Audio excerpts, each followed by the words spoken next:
Welcome to Marrow Masters Season 3, sponsored by the National Bone Marrow Transplant Link, Jazz Pharmaceuticals, and the Leukemia and Lymphoma Society. The National Bone Marrow Transplant Link, established in 1992, strives to help patients, caregivers, and families cope with the psychosocial challenges of bone marrow stem cell transplant from diagnosis through survivorship. This season of Marrow Masters focuses on the patient perspective and many needs regarding bone marrow and stem cell transplant. Here is your host, Executive Director of the NBMT Link, Peggy Burkhardt. Welcome to Marrow Masters Patient Podcast Series, Season 3. Today we have Kelly Barnwell of Atlanta, Georgia with us. Kelly is an acute lymphoblastic leukemia, also known as ALL survivor, with so very much to share. Kelly's had 2 transplants. The second one was a haplo, and that is something we have been wanting to hear more about. Kelly will share her story, and I promise you will be inspired as we hear firsthand all about Kelly's journey. Kelly, thanks for being with us today. Let's talk about your diagnosis, transplant life today, and everything in between. Thanks, Peggy. I'm happy to share my story.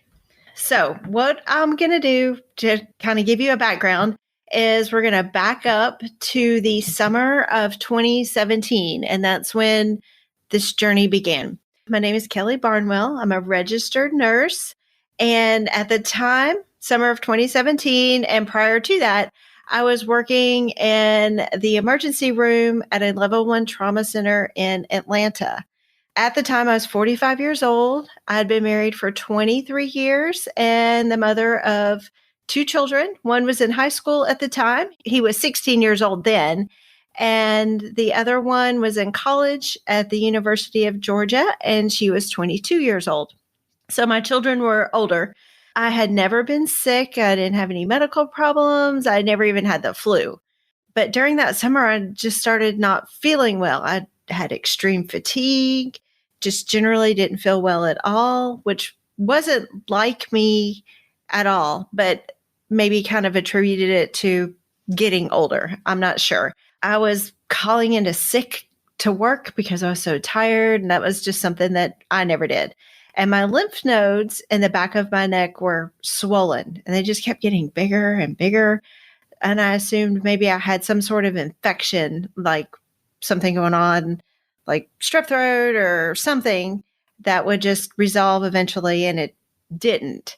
I went to urgent care, got a shot of antibiotics and a steroid, started to feel a little bit better, but just for a day or two, and then started not feeling well again, really tired, just nausea, those kinds of things.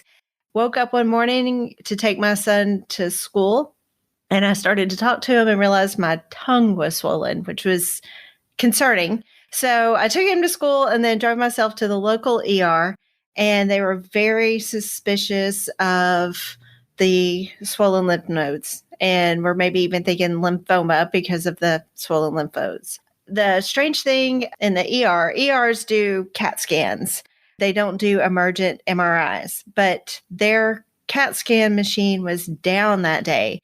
So they had talked about even sending me by ambulance to one of their sister ERs in the area to do a CAT scan, but then talked to the radiologist and decided, let's go ahead and do an MRI. They went ahead and did the MRI. It was a long MRI because it was soft tissue neck, and those take over an hour. But as soon as the MRI was over, the radiologist immediately ran the reports, and they were very suspicious for leukemia or lymphoma or some other type of blood cancer. The ER immediately referred me to the nearest cancer center for further evaluation the following week. This was all on a Friday.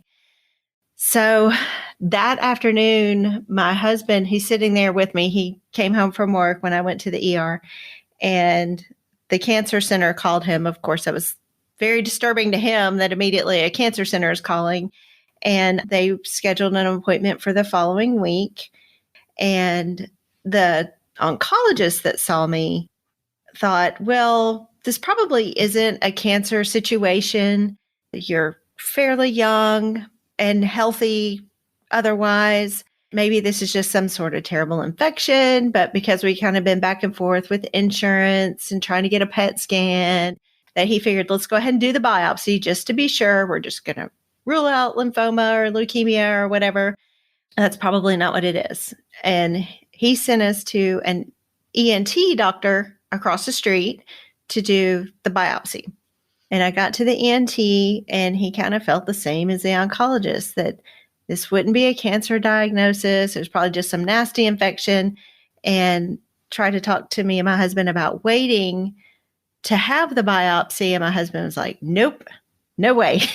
We're going to do it today. We have good insurance. Let's get this handled. And we did. He went ahead and did the biopsy. And I believe this was towards the end of the week as well. We were looking at, Thursday or Friday. The following week, on Tuesday morning, the oncologist's office called me and said they had some of the results in and wanted to see me immediately. And being a nurse, or just anybody else who's had any kind of reports come back from a doctor, if they want to see you because they only got part of it back, deep down, it's not going to be good news. Sure. Yes. So Tuesday, my husband and my son, because he was here, my daughter was away at the time, the three of us went, and it took a few minutes for him to come into the office, and we did. He brought the piece of paper with a partial diagnosis from the biopsy, and it said that I had acute B-cell, acute lymphoblastic lymphoma. And he seemed to be very upset by that. And he said, this is rare. This is so rare. We don't treat it here. There are not many places around that do. There are 2 places in Atlanta that treat it that you need to go see immediately. And he's like, pick one. And I picked Northside Hospital. This was just like, you had minutes to decide. So I picked Northside. He typed the referral. I kind of watched him type it. And then he's like, I'm going to send this right now, and they'll be in touch with you. And right after we got back to the house, probably about 1 or 2, Northside BMT called and said they had our results. They'd already talked to the insurance. If I still wanted them to treat me, everything was set. And they start off new leukemias, or, well, at the time I didn't know it was leukemia, that they wanted me in the hospital. So they admitted me the following morning, said, pack a bag. You're going to be here for a few days, and went the following morning, which was Friday morning, to the BMT unit at Northside Hospital. And they started extensive testing that they would do prior to treatment, if they were going to start chemo, things that they would have to do to make sure everything was okay. So I had like CT, chest, abdomen, pelvis, an echo to make sure my heart was okay for chemo, a bone marrow biopsy. The bone marrow biopsy was actually the very first thing that they did. And then, of course, they send that off, but they were also looking at it there in their office as well. And the next morning, after all of this testing, just all day long, of course, tons and tons of blood work and DNA samples. The next morning, on August 19th, which was Saturday morning, they confirmed the diagnosis as acute lymphoblastic leukemia and actually started chemo treatment that day. My husband was like, why so fast? And they said, well, it's a very aggressive cancer and we need to start now. So I was diagnosed on Thursday, admitted on Friday, and Saturday actually started chemo. Wow, Kelly, I can't imagine what that was like. So it was super fast, but I was like, okay, well, I guess this is good. I'm getting treatment and we're getting started. And we had talked about, the certain markers that have to be there to see if you are eligible for bone marrow transplant. And, those came back, and I was. And my sister had come up to visit, and they had told me that you had a 25% chance of a sibling to be a suitable match. Well, I had one sibling, my sister Katie, and she was there, and they tested her. And when hers came back, probably a couple weeks later, she was a 10 out of 10 match. Terrific, Kelly. We know how important that is. Yes, very exciting. And plus, I found out that they said, there's some people that have like 8, 10, 9, whatever siblings, and none of them are a match. So I felt very fortunate that my one and only sister, it was a perfect match. And of course, she was up and ready for whatever she had to do. So she came up. The transplant was scheduled for December 22nd of that year. So super fast, August to December. We went through chemo. I'd had all the other things that they do to get ready for transplant, like lumbar punctures, because when you have leukemia, they say it can also get into your brain. Make sure that that was all negative. All of that was fine. I had the transplant, the things that they do to prepare you for transplant, the chemo ahead of time, and then I had total body irradiation twice a day for an entire week. That was tough. I mean, radiation doesn't hurt at all, but boy, it will just suck the life out of you. I can only imagine. Oh my gosh, you are just so tired. It was terrible. So by the time December 22nd came around, Katie had made her donation. I went into the hospital that morning and got the transplant, which is, a few people thought, I hope your surgery goes okay. And I'm like, well, it's not really a surgery. It's more of a transfusion, like a blood transfusion. There's no real surgery involved. And everything went well. And at my particular BMT unit, if you can walk and eat and have no fever that day, you get to go home that night. They don't keep you the 30 days like a lot of places do. As long as you stay fever free, you have to go into the clinic every single day in that particular case. So I went home that night, got a good night's sleep in my own bed, woke up the next morning with a neutropenic fever. So I was immediately readmitted back to the hospital. And that kind of process went on for a while, go into the hospital for a fever, stay there till you're fever free for, I want to say 72 hours. But it just kind of became like a cycle. You get a lot of fevers because you have no immune system. It's completely wiped out. Started to feel a little bit better after day 100, got a little bit of my strength back. Of course, I was staying at home except for going to the clinic because, no immune system. You can't be out in public, those kinds of things. So I had, 24-hour care at home. So I went back at my 6-month post-transplant appointment. And they did a full workup of restaging with the blood work, bone marrow biopsy, those type of things. And I re-met with my doctor a couple of weeks later when everything was back and I was in remission. The biopsy was negative and I had grafted from the transplant, which we knew a few weeks prior to that. And everything looked good. And I felt pretty good, but very soon after started feeling a lot of fatigue. Like I would get up in the mornings and I would go walk and I felt pretty good and I'd eat breakfast and do my daily things, brush my teeth, take a shower, that kind of stuff, and then nap after lunch. And I didn't have much energy after that. And my appetite started to decrease. And as time went on, strange things were kind of happening. Like my hearing was off.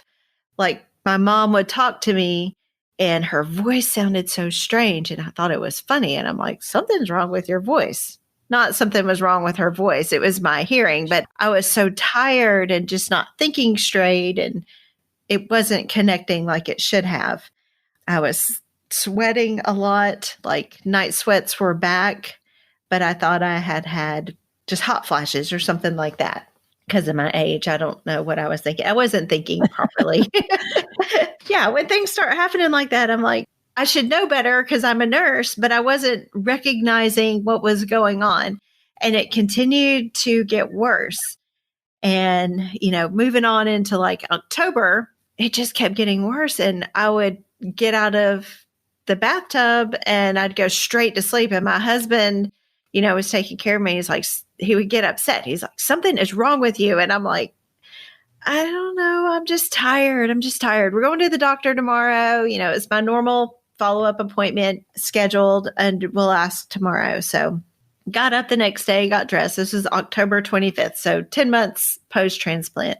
And I got there and I had typed out a list on my phone of everything that was going on with me. Like, the exhaustion. I was having headaches every single day, which I didn't think much about the headaches because I had headaches before, but that my hearing was off and I was kind of nauseous and I was losing my appetite. Just strange things were happening.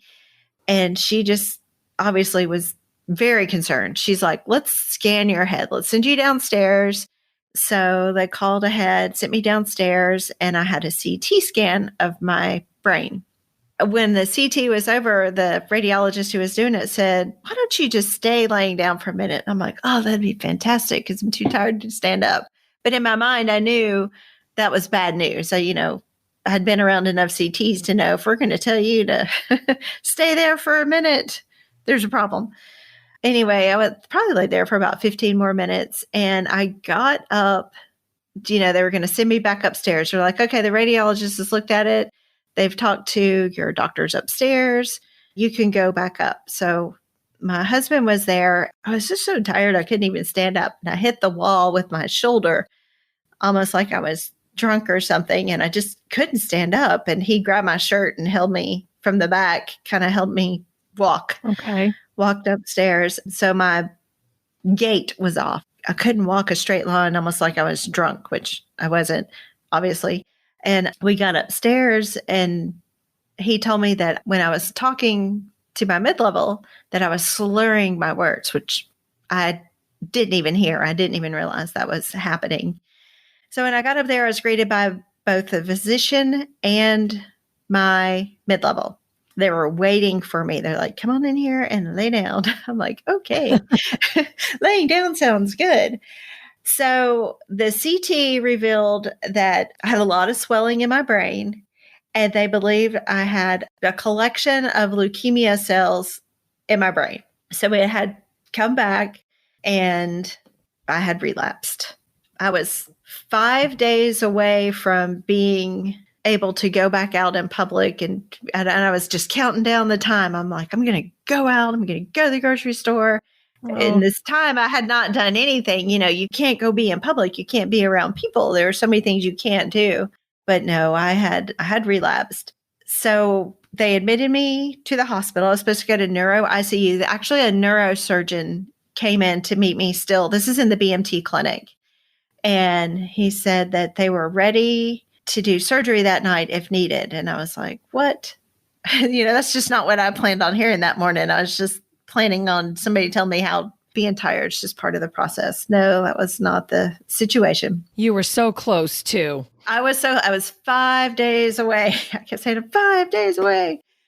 But this was bad. It was back, but it was all in my brain. And there was a lot of swelling in my brain. They were afraid I was going to herniate. So that's why neurosurgery had gotten involved. And they said they were prepared to do surgery that night if needed. That's just not something you plan on hearing when you wake up, So they admitted me that night to neuro ICU. And then the BMT put all their protocols in, which has a lot to do with, your platelets and your blood levels and a lot of your electrolyte levels. And they said, of course, we know how to give blood and we know how to give platelets, but we're just not familiar with these protocols. And I guess a lot of back and forth. They sent me back upstairs to the BMT floor, which they just see BMT patients at that particular floor. So they sent me there, but neurosurgery continued to follow me just in case. So a lot of MRIs and had another bone marrow biopsy. The bone marrow biopsy came back negative. So the leukemia came back, but it was not systemic. It was contained just in my central nervous system, CNS only. So although I had relapsed, we had to reduce the swelling in the brain, of course, first. Could not have a lumbar puncture until the swelling was decreased enough because they didn't want a herniation. And of course, I didn't want a herniation. Nobody wants their brain to herniate. So we had to wait for that to come down before they could even do lumbar puncture to test the cerebral spinal fluid to check for the leukemia. That came back positive once they were able to go in and do the lumbar puncture, positive for leukemia cells.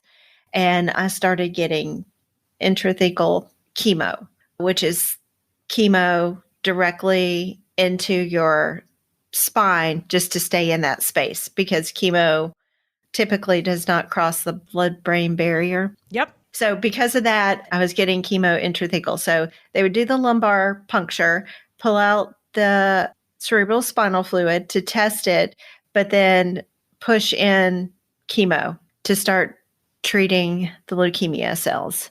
Then they were having to come up with another plan to treat the relapse. My doctor that was there at the time was Dr. Holland. I actually listened to his podcast the other day. Well, he was the one seeing me and we talked about CAR T.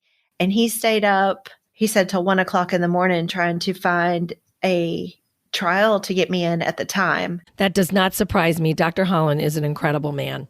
He is awesome, but he could not find a trial to get me in because of my age.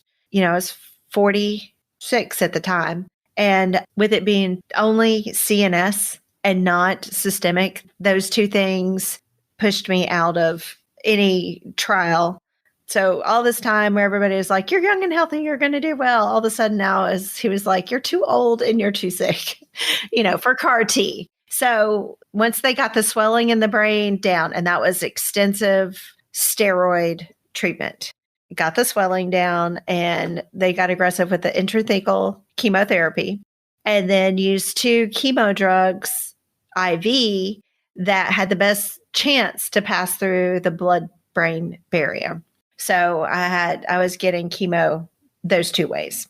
They also decided that we needed to do another transplant, but that Haplo would be the best process because with the Haplo, you typically apparently get more GVHD.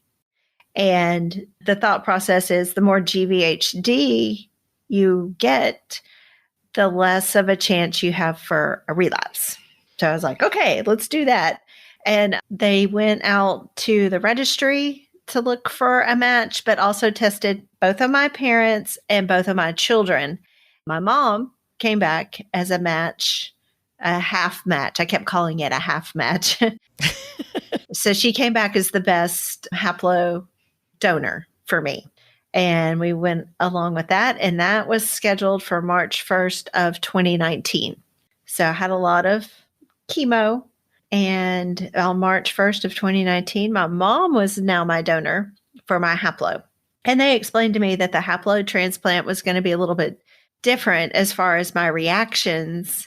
And they did things a little bit different. They were expecting a different type of reaction and that immediately chemo would start because of this particular reaction. So same as my first transplant, I went in on March 1st and got the transplant and everything went well. And again, I could eat and walk and everything was fine. I was fever-free and I went home that night. But just as before, neutropenic fever the next morning, and I was readmitted. This is from October to March. I readmitted, and they started treating the fever, and then the things that would happen with the haplo transplant started to happen.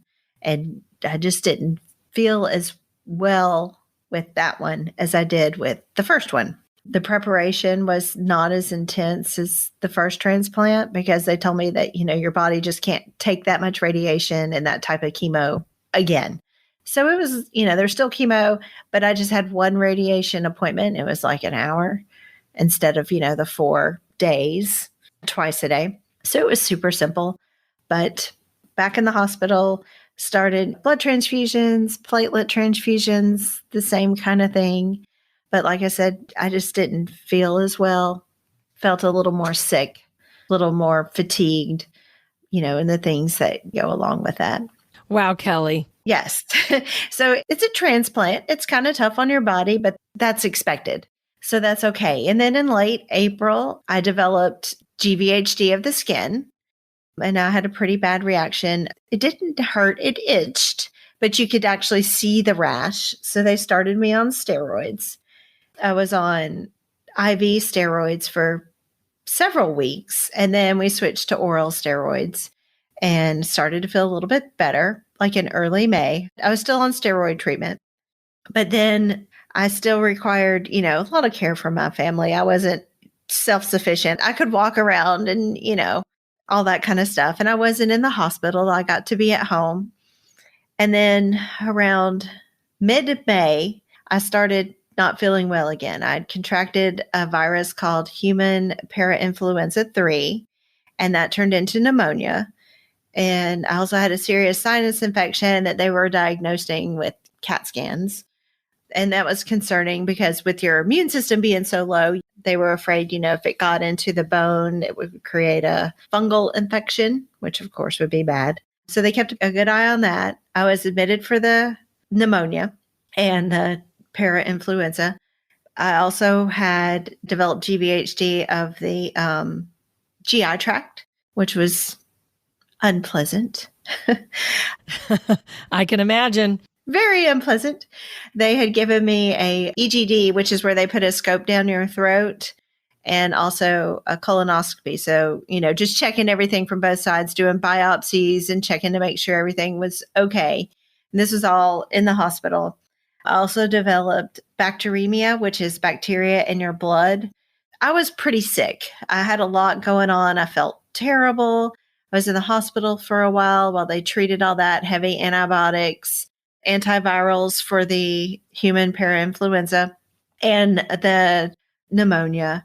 And that took quite a while, but I finally got over all of that. It took a few months before I started feeling better again. But from March through, we'll say like July, by the time July came around, I started feeling really good. I got energy back, not back to where I was, but, enough to where I could, stay awake throughout the day and do some normal things at home. I still couldn't go anywhere. I didn't have the great, immune system. But one of the things, all of the steroids that I was on for the GVHD, I developed a steroid-induced diabetes. So I had that to deal with as well. So many things. Wow, Kelly, this is quite a journey you've had. Thank you so much for sharing this today. I guess I wanted to know, how was the haplotransplant versus the original transplant? Which one was tougher? We hear all the time from patients that some GVHD is a good thing. It actually helps ensure that everything's working. So Kelly, could you share a bit about the difference between the two transplants? Okay. Yeah, I would say the haplotransplant was a little more tough than the original transplant, the 10 out of 10 match. But the haplotransplant did what they wanted it to do, which was have me develop GVHD, which I did, both of the skin and the GI tract. Okay. So we had reached our goal of doing something that would hopefully not have a relapse repeat itself. Kelly, we're so happy to hear that you are doing so well today. I wanted to ask you, cancer is not for wimps. We all know that.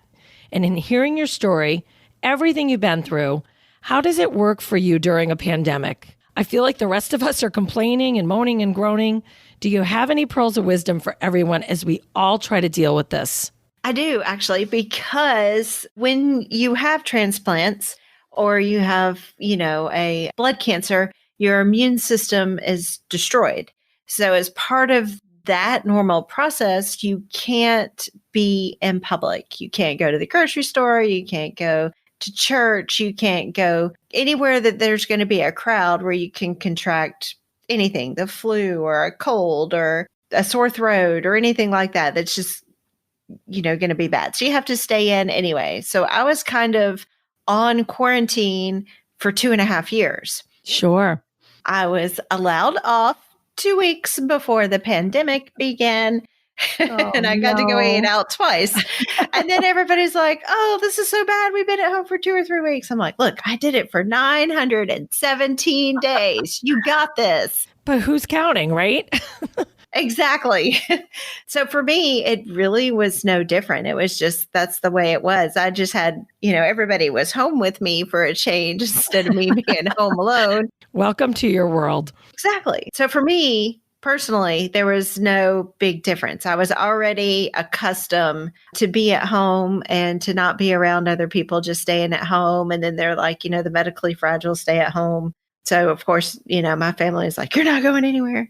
But I am doing better now. And I have pretty much a normal immune system. Oh, that's terrific. Yes, I have. My white count is normal and my neutrophils are normal.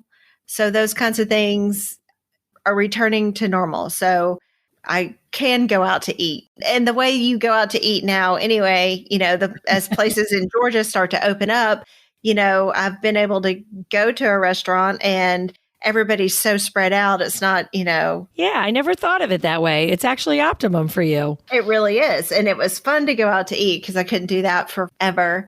And I finally got to go to a restaurant and it was amazing. But, because of the pandemic, the wait staff and everybody, they're wearing masks. So, and then you sit so far apart, you're just not even near anybody except your own family that you're around normally. So for me, it was no different than the way I've spent the past almost 3 years of my life. Wow. Yeah. Oh, Kelly, thank you so much for your optimism and your resilience and for sharing your story with us today. We wish you all the best. Is there anything else you'd like to add as we finish up today? I would just like to say, even though a haplo is a little more tough, here I am doing better. 15 months post-transplant. I have my energy mostly back. There are a few days here and there where I'm a little tired, but for the most part, I feel great. I don't know if I'll ever be my old self again. I don't see me working a 12-hour shift and being able to get through it, but that's not the worst thing. I'm getting stronger every day. I can do normal stuff around the house now, like cook dinner and do laundry, and good. It's good. I never reached that milestone with my first transplant. So I'm in full remission. Things are going well. It's good. Well, congratulations. And thank you again, Kelly. Thank you so much for letting me share my story. And thank you to the NBMT link for the opportunity to talk to y'all and share my story, and hopefully let anybody know that's getting a haplo that, it may be a little tough in the beginning, which is expected, but I'm a survivor so far, and hopefully you will be too. Well, that is the perfect way to end this. Thank you so much, Kelly. Thank you. This has been the Marrow Masters podcast. Feel free to share this episode via social media, text, or email. To hear more, subscribe for free to Marrow Masters in your favorite podcast app. To learn more about the resources available to patients and caregivers, check out the National Bone Marrow Transplant link at nbmtlink.org. That's nbmtlink.org, or just tap the link below in the show notes.